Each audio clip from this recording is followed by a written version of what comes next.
This person just won $10 million. 5 years from now, he'll be broke again.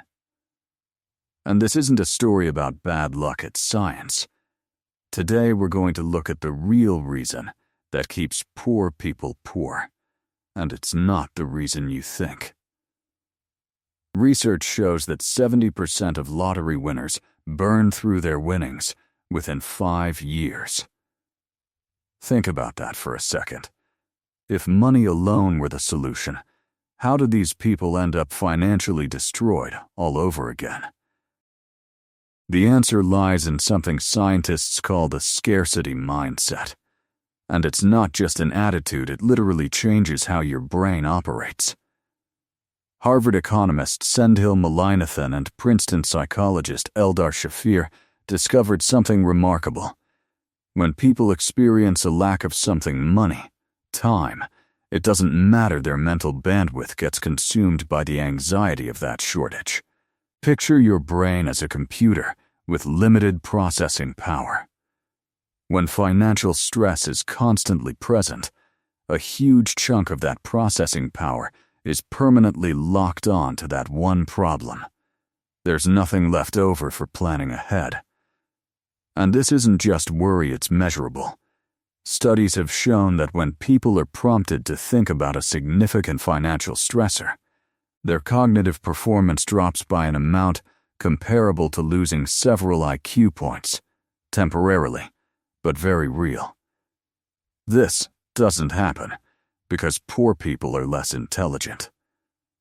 When the car breaks down, a scarcity mindset pushes someone toward the cheapest possible fix, even when spending a bit more now would save far more money later. That decision isn't wrong. It's the natural output of a brain stuck in crisis mode, where the only thing visible is the immediate problem in front of it. And here's the paradox. A scarcity mindset pushes people away from the kind of calculated risks that could actually improve their situation investing, starting something new, taking a chance on a better opportunity. But at the very same time, it makes them more likely to take impulsive, high-risk actions that offer instant relief. A payday loan. A lottery ticket.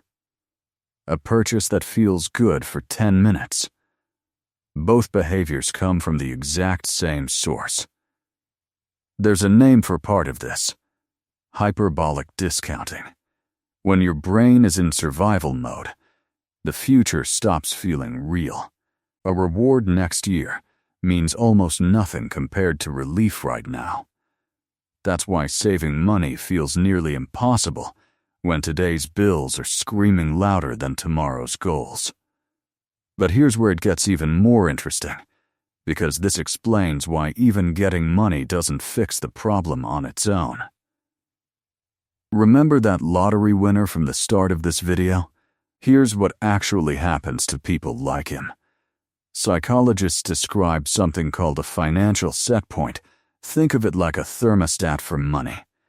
If you've spent your whole life living paycheck to paycheck, your habits, your social circle, and your subconscious mental models are all calibrated for that exact life. They're tuned to that number. So when sudden wealth pushes someone way above that set point, their subconscious starts working overtime to drag them back down to what feels normal. Impulsive spending. Bad investments made without research. Generosity with no limits. Lending money to everyone who asks. None of this is random, it's the brain's way of forcing itself back into a familiar zone, even if that zone is financial ruin. And there's a social layer on top of all this, too. Across the world, research shows that people with lower incomes often face more pressure to spend on visible status symbols, cars, clothes, jewelry, not less. Because when your financial situation already feels unstable, looking successful becomes a way of managing how the world sees you, even if it makes the underlying problem worse.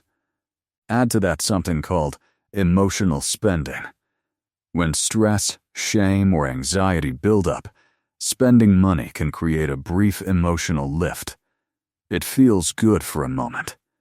But that moment is almost always followed by guilt, which creates more stress, which often leads to more spending to cope with that stress.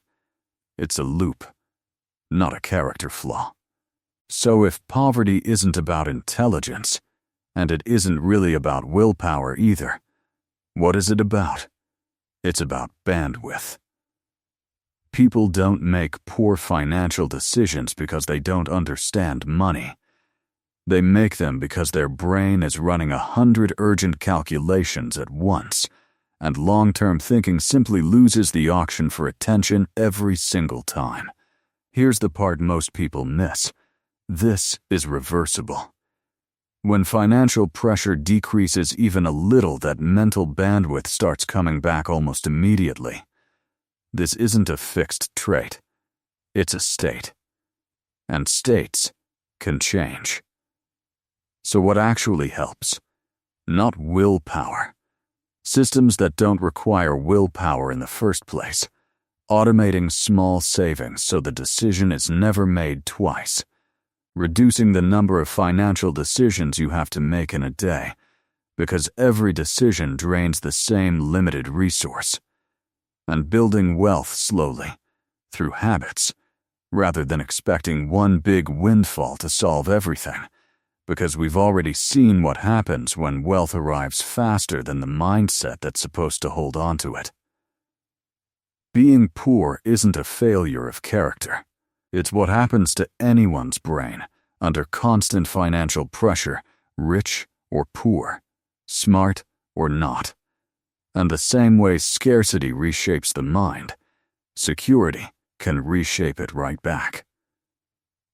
If this gave you a new way to think about money, subscribe every week. We break down the psychology nobody taught us about wealth.